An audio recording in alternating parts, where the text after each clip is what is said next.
El Señor esté con ustedes. Del Santo Evangelio según San Mateo.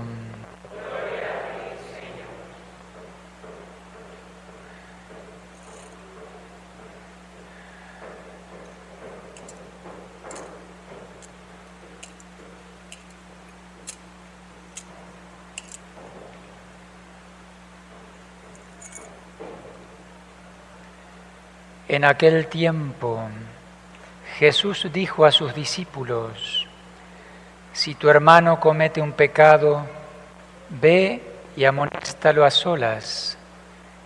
Escucha, habrás salvado a tu hermano. Si no te hace caso, hazte acompañar una o dos personas para que todo lo que se diga conste por boca de 2 o 3 testigos. Pero si ni así te hace caso, díselo a la comunidad. Y si ni a la comunidad le hace caso, apártate de él como de un pagano o de un publicano. Yo les aseguro que todo lo que aten en la tierra quedará atado en el cielo, y todo lo que desaten en la tierra quedará desatado en el cielo. Yo les aseguro también que si 2 de ustedes se ponen de acuerdo para pedir algo, sea lo que fuere, mi Padre Celestial se lo concederá. Pues donde 2 o 3 se reúnen en mi nombre, ahí estoy yo en medio de ellos. Palabra del Señor.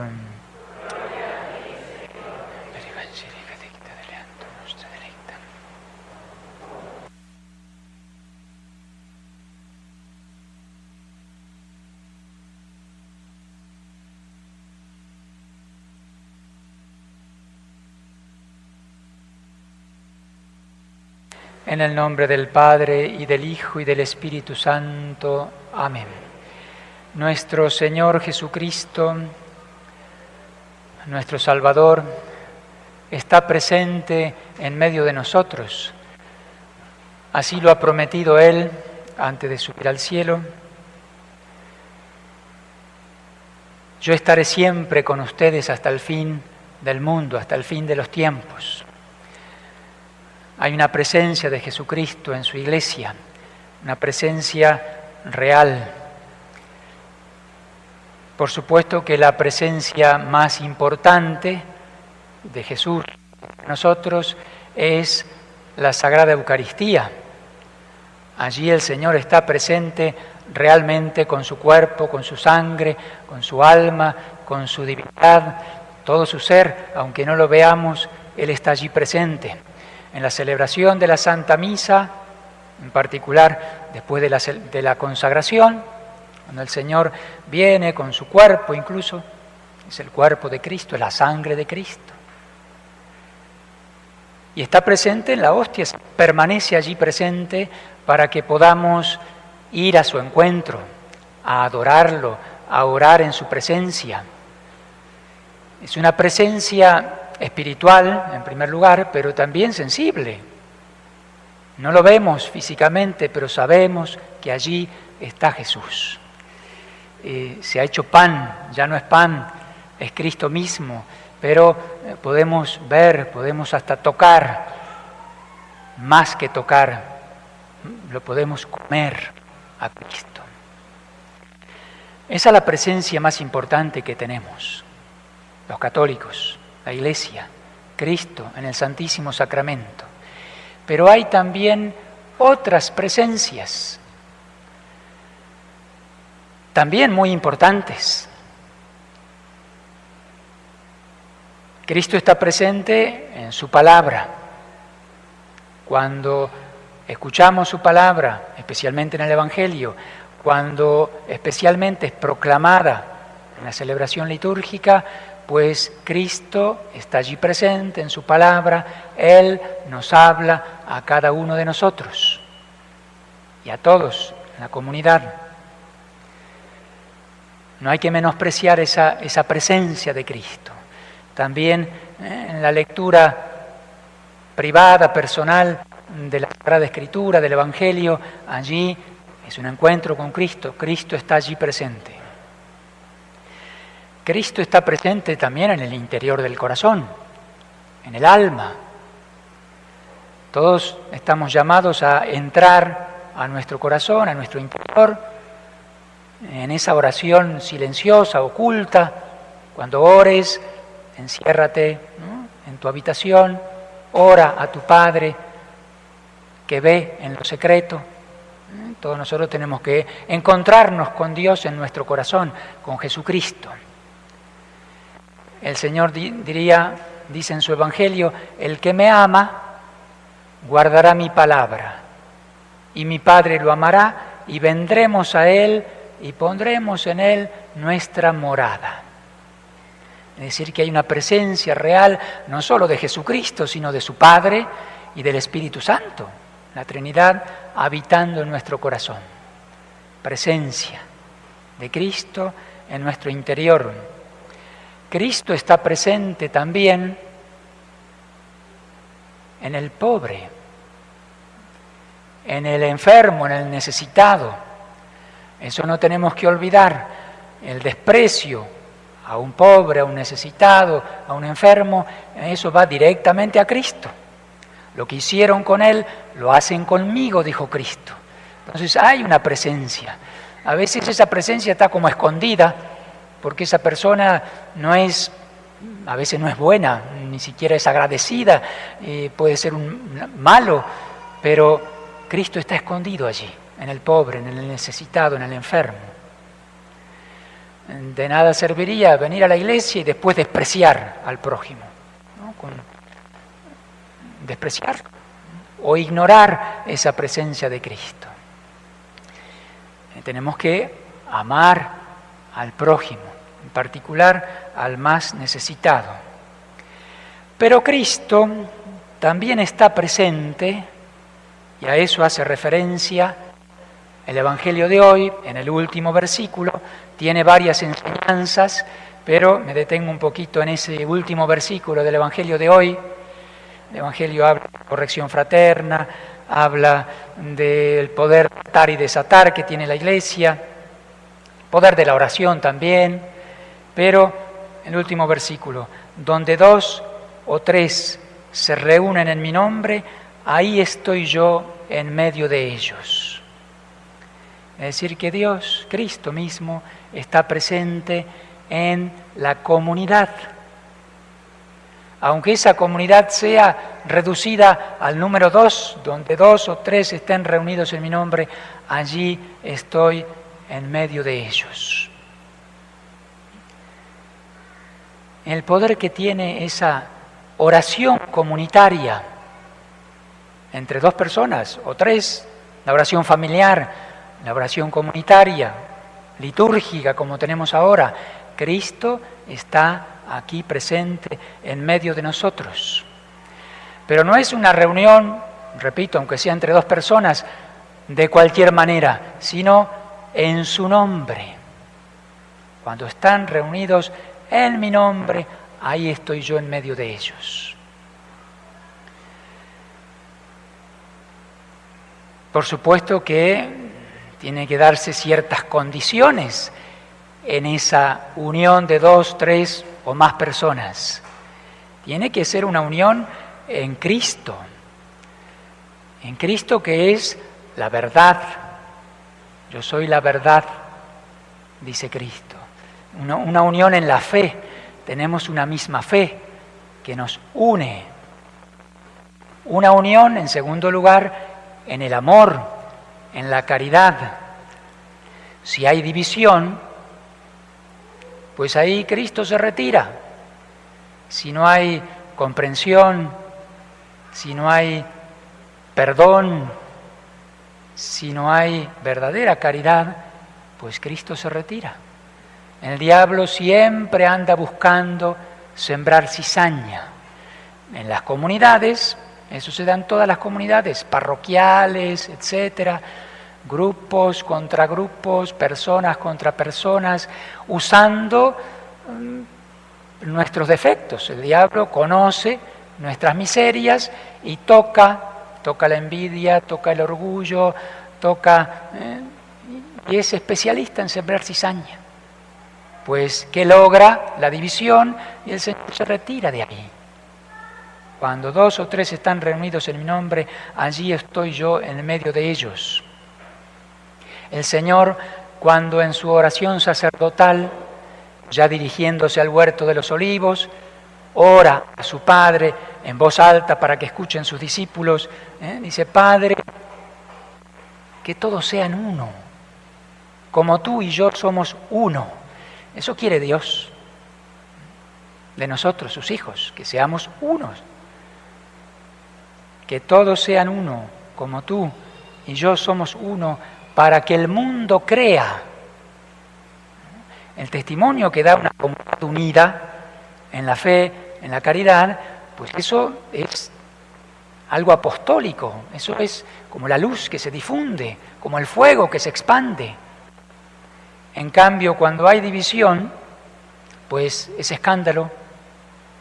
Se acerca alguna persona con buena voluntad porque el Señor tocó su corazón, quiere convertirse, quiere acercarse a la iglesia y encuentra la división, encuentra rencores, envidias, etcétera, etcétera, y se aleja. Somos responsables delante de Dios, no encuentra a Cristo.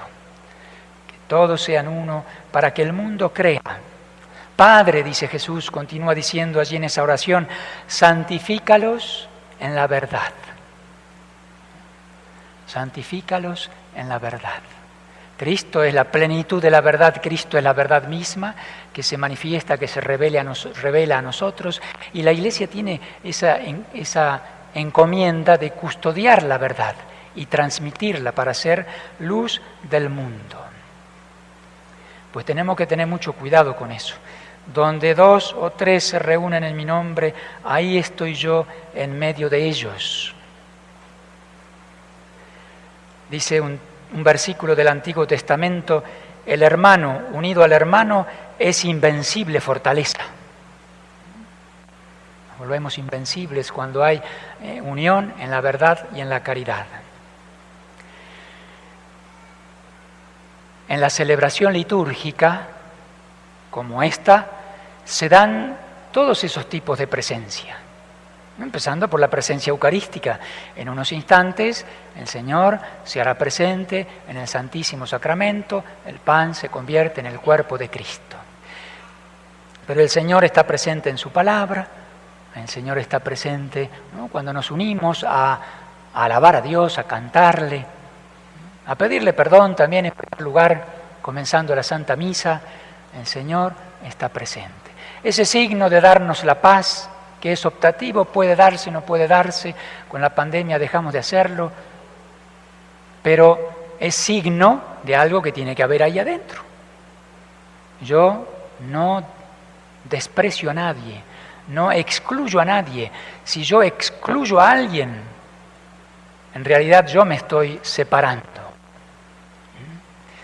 El Señor nos pide amor verdadero, concreto, que no es algo de sentimiento, sino algo concreto, verdadero, querer el bien del prójimo. Y el Señor nos pide amar al enemigo. Resulta que vengo a misa y me encuentro con que en misa también está aquel que me hizo un daño enorme.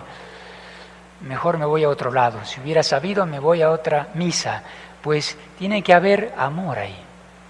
A lo mejor no sea conveniente acercarme a saludarlo, pero bueno, puede haber una sana distancia. A lo mejor no estoy en condiciones todavía, o él también, ¿no?, de acercarse. Pero, ¿qué hay en el corazón?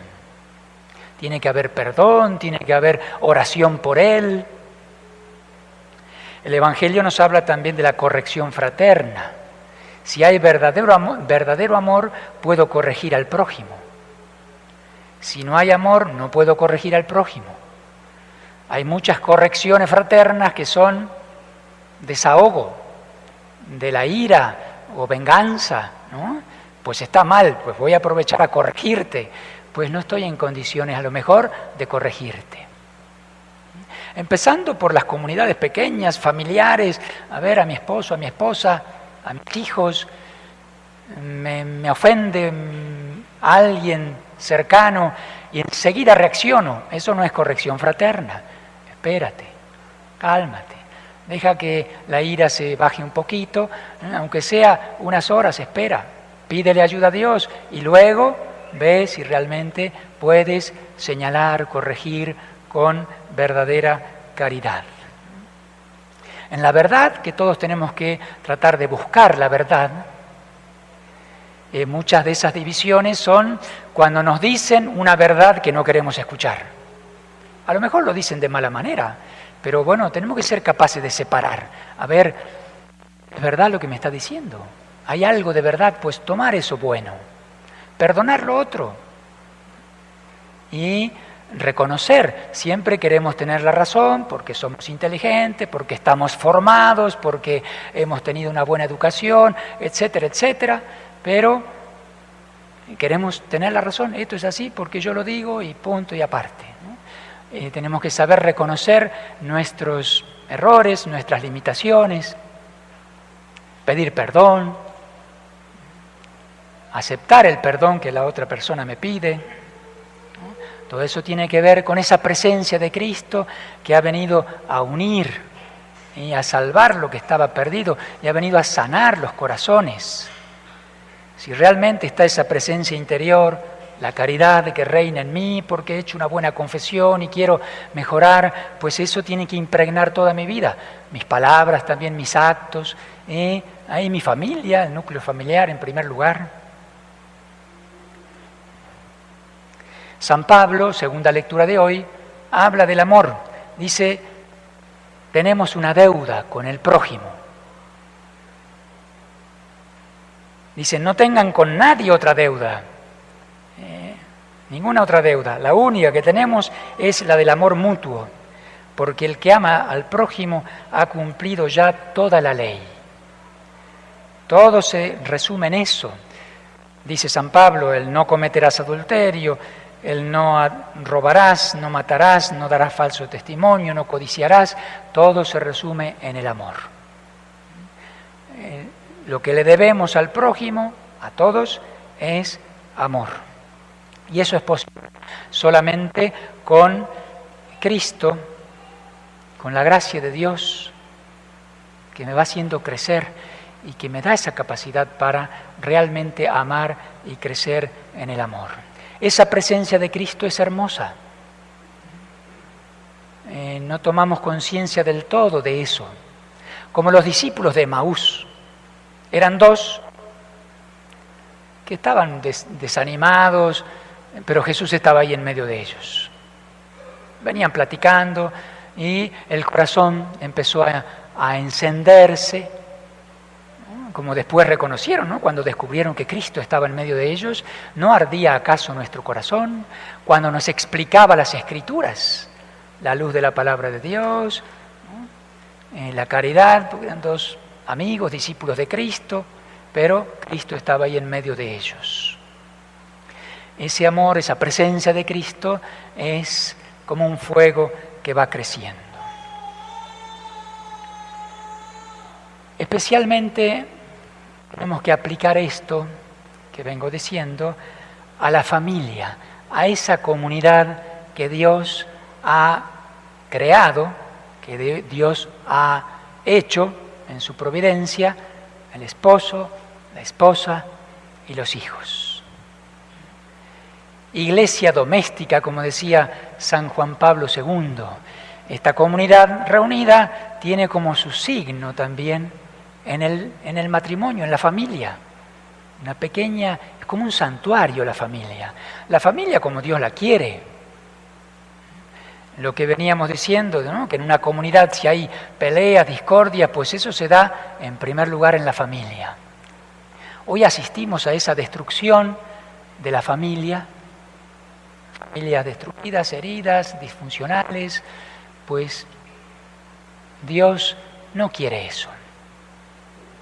Hay que defender la familia y hay que defender la verdad, la educación. Los padres son los principales educadores de sus hijos. Vemos, no solo en México, sino en muchas partes, que el Estado se adjudica eso que es exclusivo de los padres. El Estado puede ayudar, las escuelas tienen su función, ¿no?, ayudando a los padres, pero los principales educadores son los padres.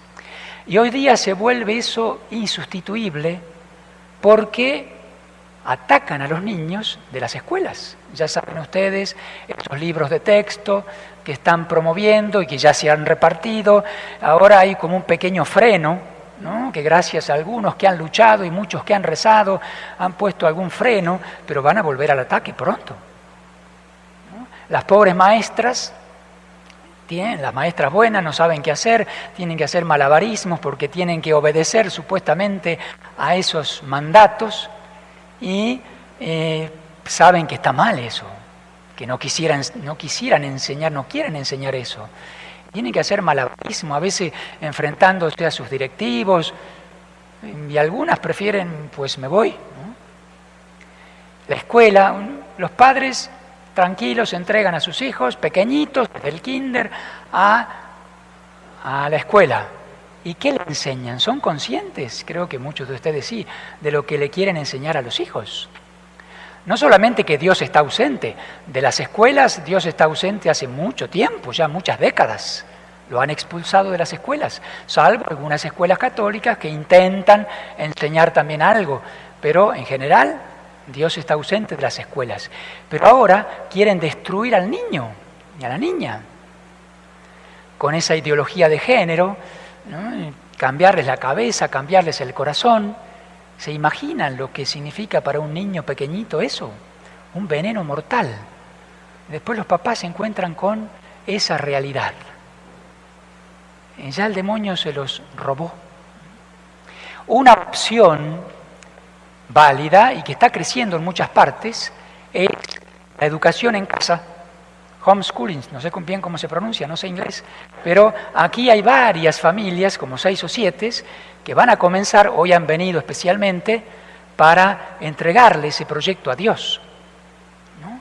Es algo muy bien organizado a nivel internacional, donde los papás se juntan y tienen educación en la casa, con una educación superior en todos los sentidos, en todos los niveles académicos también, a lo que se imparte en las escuelas. Eso, yo voy a bendecir esta obra que está comenzando, ahí el hermano Gustavo los acompaña, para educar a sus hijos. Yo me pongo en lugar de un papá, una mamá, pero yo no puedo mandar a mi hijo a la escuela. Sí, tengo que ir a lo mejor a hablar con la directora, a hablar con la maestra, a checar los libros, pero lo más fácil es eso, juntémonos los que somos conscientes de esta realidad y nos asesoramos y comenzamos a educar a nuestros hijos.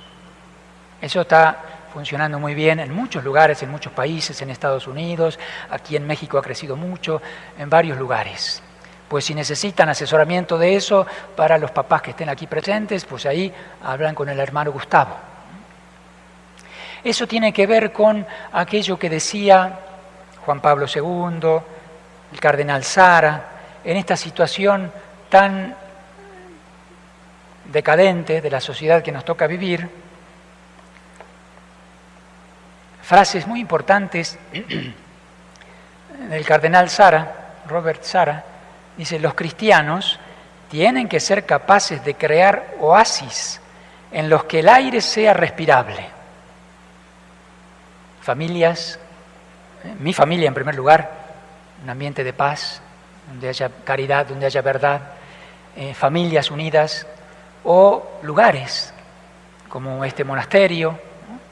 Los cristianos tienen que ser capaces de crear oasis en los que el aire sea respirable, en los que simplemente sea posible la vida cristiana. Si no, llevo una vida de esquizofrenia, digamos. En el mundo, vivo como el mundo, y cuando voy a misa, intento vivir la vida cristiana, no se puede. Necesitamos ayudarnos. Nuestras comunidades han de ser esos oasis en medio del desierto. Hay que poder dedicar tiempo a la oración, a la liturgia y a la caridad, a las obras buenas. Otro texto del cardenal: Nuestras comunidades deben organizarse no limitándose a hacerle un hueco, un espacio a Dios, sino situándolo en el centro. Cristo es el centro. Me conmueve ver a tantas familias cristianas que optan por instalarse junto a un monasterio. Él decía, las familias, el futuro está, la salvación de la iglesia está ahí, junto a los monasterios que intentan ser lo que tienen que ser. Hay familias que se acercan, ¿no? Quiero estar cerca de ahí. O una parroquia vibrante. Desean vivir al ritmo de la iglesia y convertir su vida en una auténtica liturgia. Desean que sus hijos no tengan únicamente unas ideas cristianas abstractas, sino que vivan la experiencia cristiana de un entorno impregnado de la presencia divina y una intensa vida de oración y caridad. Como decía Benedicto XVI, debemos abrir lugares de experiencia de fe a aquellos que buscan a Dios. Otro texto hace referencia a los monjes. Ojalá que seamos aquí en el monasterio lo que Dios quiere que seamos. Rueguen por nosotros.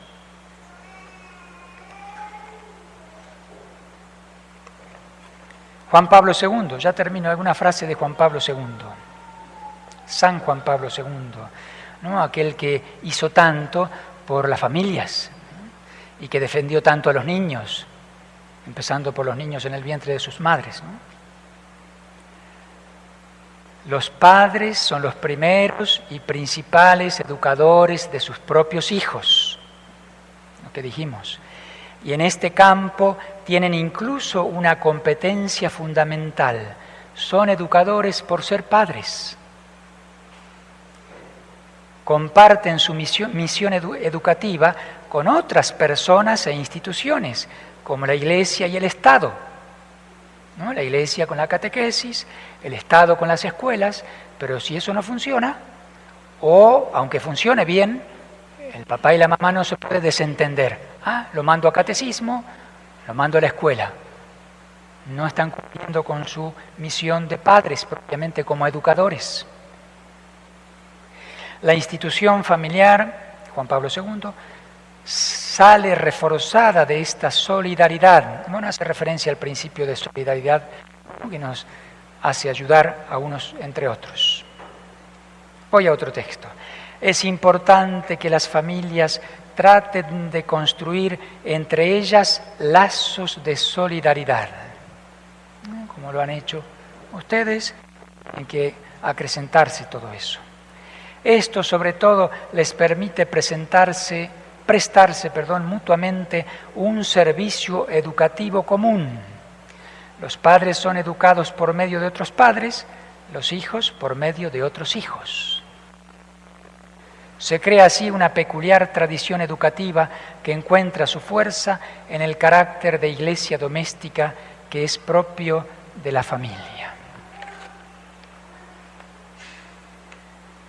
Vamos a presentarle a Dios en esta Santa Misa, en primer lugar, toda esa situación actual, que el Señor ponga freno a tantos males que atentan contra la familia, contra la vida, contra los niños. El Señor tenga misericordia y que el Señor bendiga estas empresas, estas obras y a todas las familias, ¿no?, preocupadas especialmente por la educación de sus hijos. Lo encomendamos a la Santísima Virgen. Ave María Purísima.